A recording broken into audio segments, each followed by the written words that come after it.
Salam əziz şagirdlər, hər vaxtınız xeyir. Bu gün sizlərə çeviri üzrə bərabər sürətli hərəkət mövzusuna daxil olan yeni tipli bir sualın izahına baxacağıq.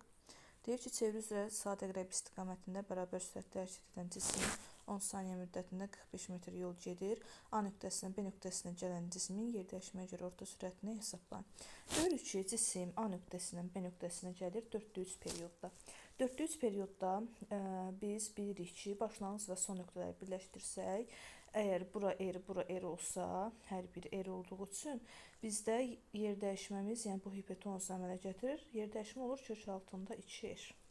Deməli, yer dəyişməni bildik. Və buradan deməli, zamanın yerinə 4-3 period qoyuruq. Sürətin disturunu yazsam, yazaram V orta bərabərdir. Deməli, S yer dəyişmə bölünsün T. Yer dəyişmənin yerinə dedik ki, kök altında 2R yazırıq. Zaman da yerinə 4-3T, yəni cisim A-dan B-yə 4-3 periodda gəlir.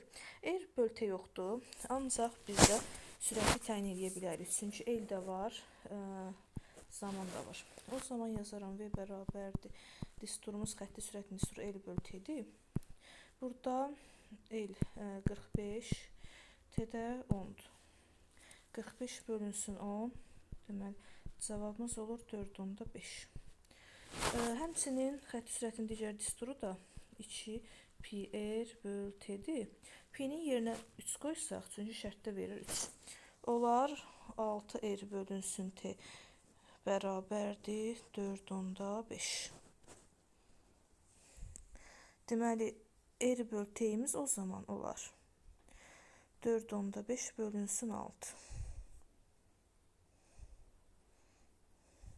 O zaman yuxarıda qoyaq yerinə, burada R böl T-nin yerinə 4/5 böl 6 qoysaq, olar kök altında 2, 4 qalıqlar yuxarı, 3 aşağıda, 4 qalıqlar yuxarı, həmçinin 4/5 bölünsün 6 var.